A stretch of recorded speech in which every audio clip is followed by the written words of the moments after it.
नमस्कार, the wire में आपका स्वागत है। मैं हूं आरफा खानम शेरवानी। अगर अभी आप अपनी टेलीविजन स्क्रीन्स को देखेंगे और न्यूज़ चैनल्स अगर खोलेंगे तो आपको पता चलेगा कि भारत में दशकों से जो राजनीतिक मुद्दे चले आ रहे थे, जो भारत की तरक्की की राह में आगे आ रहे थे, वो सब जो है धीरे धीरे ख़त्म हो रहे हैं। जैसे कि कश्मीर से आर्टिकल 370 को हटाया जा चुका है और भारत में इंटीग्रेशन हो चुका है कश्मीर का। 3 तलाक का मुद्दा ख़त्म हो चुका है और कुछ ही दिनों में यूनिफॉर्म सिविल कोड जो है वो लागू हो जाएगा।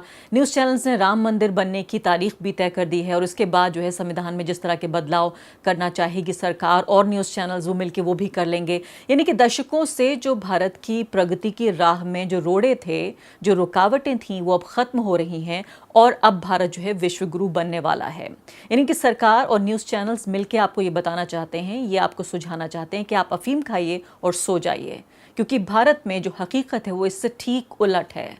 भारत गंभीर मंदी के कगार पर खड़ा हुआ है और अगर हालात इसी तरह के बने रहे तो सिर्फ ऑटोमोबाइल सेक्टर में ही 10 लाख लोग अपनी नौकरियों से हाथ धो बैठेंगे, बेरोजगार हो जाएंगे।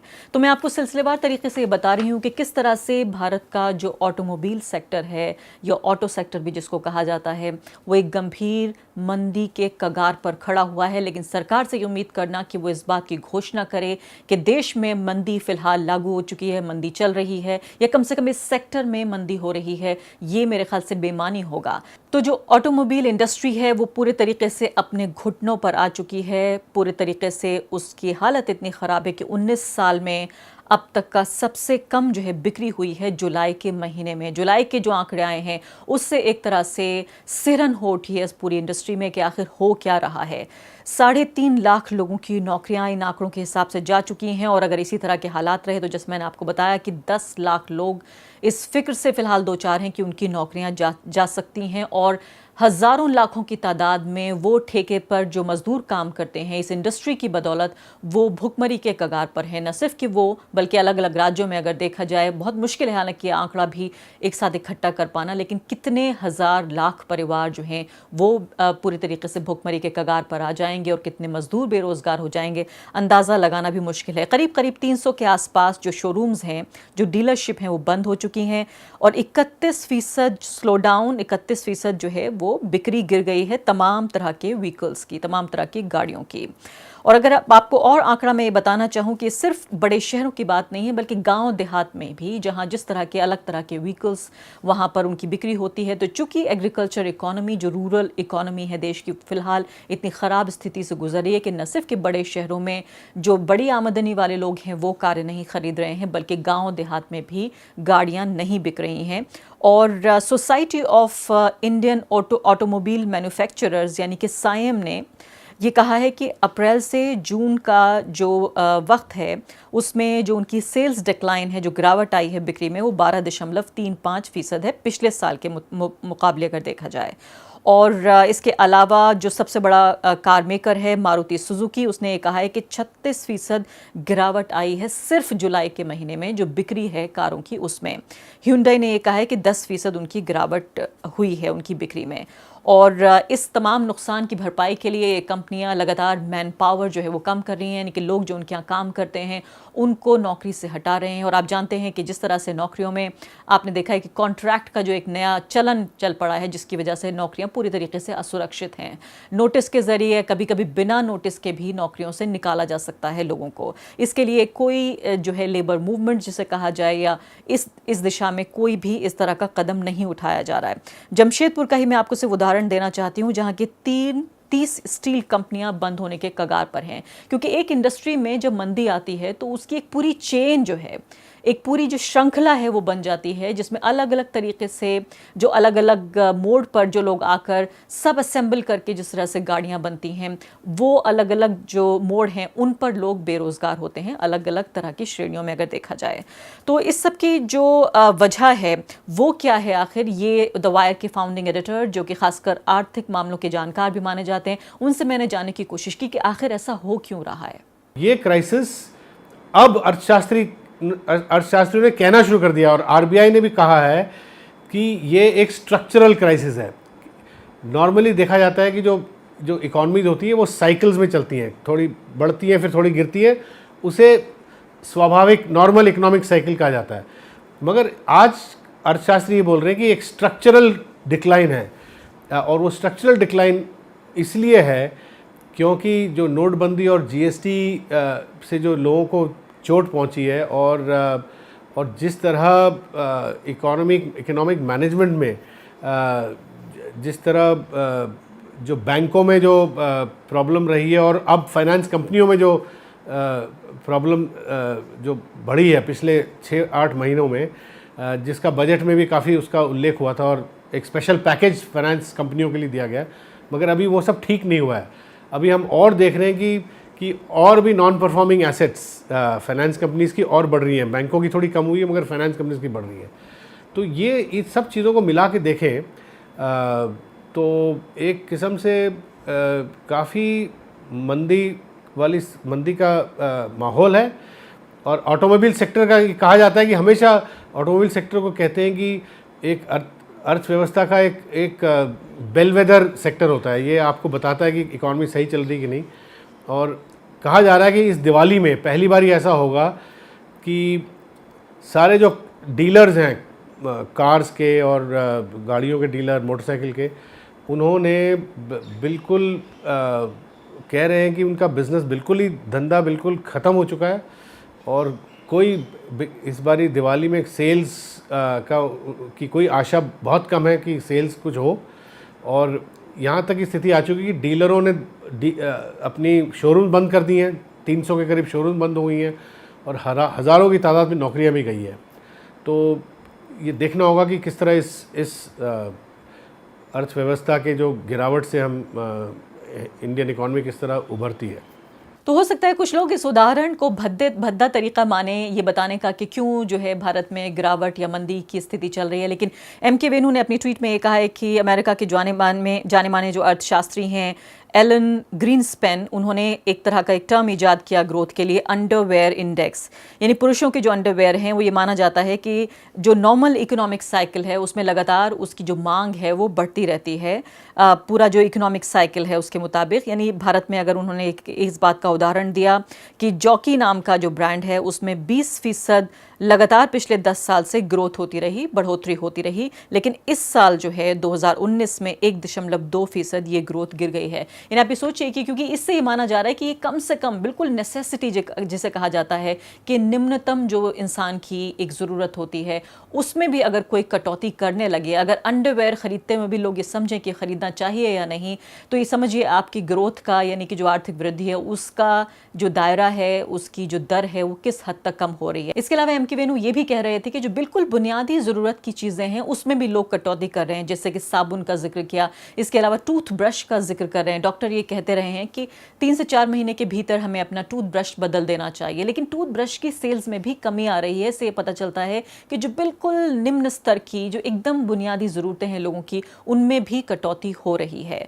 तो आप साफ तौर पर ये देखिए कि जो लगातार अलग अलग तरीके से एनालिसिस हो रहे हैं, मैं भी अलग अलग अखबारों में वो आर्टिकल्स पढ़ रही थी, उसमें एक में ये पाया गया कि नरेंद्र मोदी का जो पिछला कार्यकाल था 2014 से 2019 तक का, दरअसल उसी की विरासत है जो चल रही है, और कुछ यूपीए सरकार की कोताहियां रहीं जिसकी वजह से वो लेगेसी, वो विरासत भी अब तक चल रही है। एक और बहुत ज़रूरी चीज़ जिसको बहुत ज़्यादा ध्यान नहीं दिया गया वो ये कि डीमोनेटाइजेशन का असर, नोटबंदी का असर और जीएसटी को जिस तरह से लागू किया गया उसका असर देश की इकोनॉमी पर बहुत बुरी तरीके से चल रहा है। इसके अलावा कि जो एग्रीकल्चरल यानी कि रूरल इकोनॉमी है वो पूरी तरीके से बैठ गई है।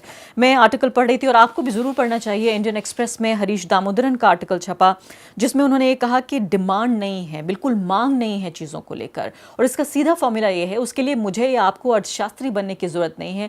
उन्होंने ये कहा कि डिमांड इसलिए नहीं है क्योंकि आमदनी नहीं है। बिल्कुल सीधे तौर पर ये बात है, और उन्होंने कहा कि बड़ा दुर्भाग्यपूर्ण है ये बात, क्योंकि भारत में चूंकि इतनी बड़ी आबादी है और एक तरह से एक एस्पिरेशनल सोसाइटी है जिसमें जो निम्न दर्जे के लोग हैं वो आगे बढ़ने की कोशिश कर रहे हैं, मिडिल क्लास बनने की कोशिश कर रहे हैं, मिडिल क्लास जो है वो अपर मिडिल क्लास और अपर क्लास बनने की कोशिश कर रहा है, एक एस्पिरेशनल सोसाइटी है। इसलिए जो है वो कभी भी यहाँ पर जो डिमांड है, जो मांग है वो कभी भी कम नहीं रही, बल्कि सप्लाई के स्तर पर हमने देखा था कि 90 के दशक से कि इससे पहले हम देखते रहे कि सप्लाई के स्तर पर हमेशा कमी रही थी। आपको याद होगा वो दौर भी जबकि टेलीविज़न ख़रीदने के लिए या फ़ोन लाइन के लिए भी दरख्वास्त लगानी पड़ती थी, या स्कूटर या कार ख़रीदने के लिए भी कई कई महीने इंतज़ार करना पड़ता था।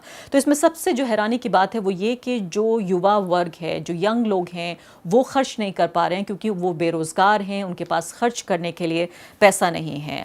अब ये जिनका मैं जिक्र कर रही थी आपको, साइम जो कि society of Indian automobile manufacturers है, इनका एसोसिएशन है, वित्त मंत्री से इन्होंने मुलाकात भी की, ऑटो सेक्टर के प्रतिनिधि माने जाते हैं। उन्होंने कई तरह की मांगें रखी जिसमें जीएसटी को लेकर भी बात है, क्योंकि सवाल ये उठाया जा रहा है कि आखिर ऐसा क्यों हो रहा है, क्यों ये सेल्स कम हो रही हैं, डिमांड क्यों कम हो रही है, दाम क्यों बढ़ रहे हैं। इसमें बड़ी वजह जीएसटी को लेकर भी है कि उसकी दरें ज़्यादा हैं, इसके अलावा जो बिजली है उसकी दरें भी, बढ़ी हुई दरें भी इस सब में एक धक्का लगा रही हैं। इसीलिए बड़ी बड़ी कंपनियों और फैक्ट्रियों में आफत आई है, इसलिए ये खबर बनी है। सबसे बड़ी बात यह है कि ये सिर्फ मेरी आपकी खबर नहीं है, आम लोगों की खबर नहीं है, ये आम बेरोज़गार की खबर नहीं है जिसको अखबार छापेंगे। अखबार इसलिए छाप रहे हैं, या टीवी का कुछ हिस्सा इसलिए दिखा रहा है, या राष्ट्रीय जो है वो खबरें इसलिए बन रही हैं क्योंकि बड़ी बड़ी कंपनियों पर आफत आई है।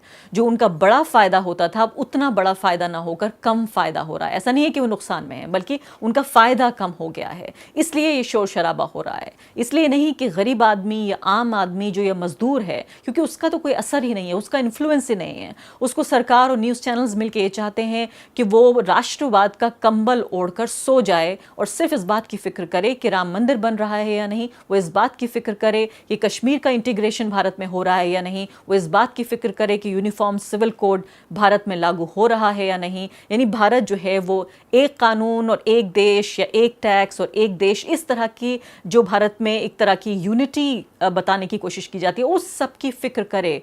वो आम आदमी, वो गरीब आदमी इस बात की फिक्र ना करे कि शाम को उसके घर में चूल्हा जलेगा या नहीं, उसके बच्चों के लिए स्कूल की फीस जाएगी या नहीं, उसके बच्चे साफ सुथरे कपड़े पहनेंगे या नहीं, उनके बच्चों का उस मजबूत भारत में जो विश्व गुरु भारत बनने वाला है, उस भारत में उन बच्चों का भविष्य क्या है।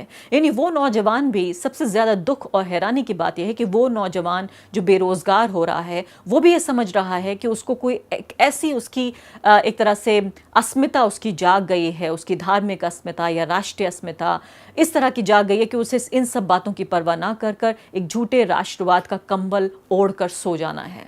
अगर आप जीडीपी ग्रोथ आपका अगर 2.5-3% गिरता है तो 3% का मतलब आपका जीडीपी क्या है, जीडीपी को नेशनल इनकम भी कहा जाता है।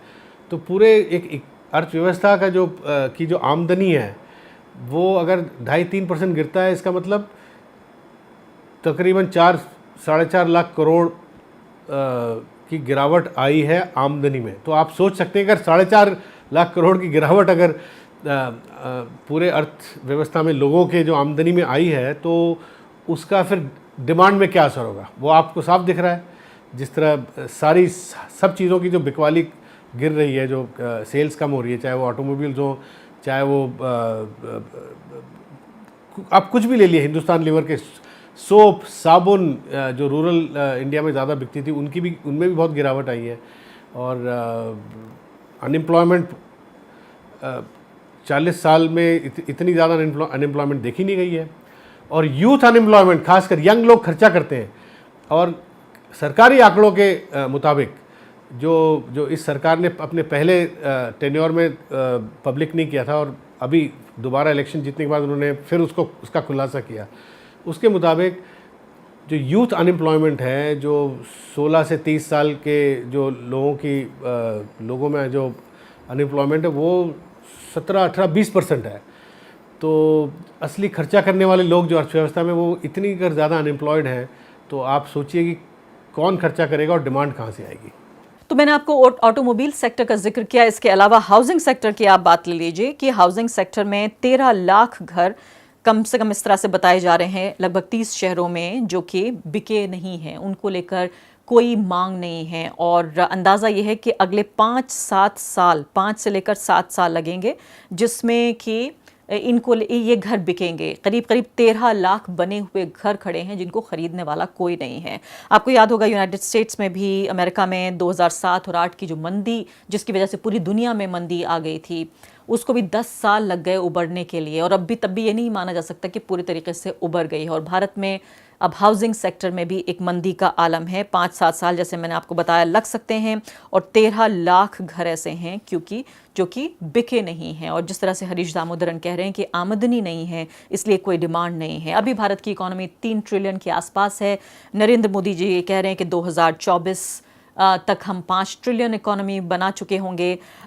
लेकिन भारत जो है, भारत का स्थान जो दुनिया की इकोनॉमी में है वो 5वें स्थान से लेकर अब खिसक कर 7वें स्थान पर आ चुका है। उसके बावजूद भी इस तरह के दावों में कोई कमी नहीं आ रही है। तो मैंने आपको बताया कि 19 साल का जो रिकॉर्ड है वो टूट गया है ऑटोमोबाइल सेक्टर का। 45 साल का बेरोजगारी का स्तर, सबसे ज़्यादा ऊंचे स्तर पर बेरोजगारी आ चुकी है। तो यानी विश्व गुरु अगर हम किसी चीज़ में बनने वाले हैं तो बेरोजगारी में, भूखमरी में। लेकिन इस सब को भूलकर न्यूज़ चैनल्स और सरकार और तमाम तरह का जो दरबारी सरकारी मीडिया है वो ये चाहता है कि आप राष्ट्रवाद का, झूठे राष्ट्रवाद का कंबल ओढ़िए, सो जाइए चैन की नींद।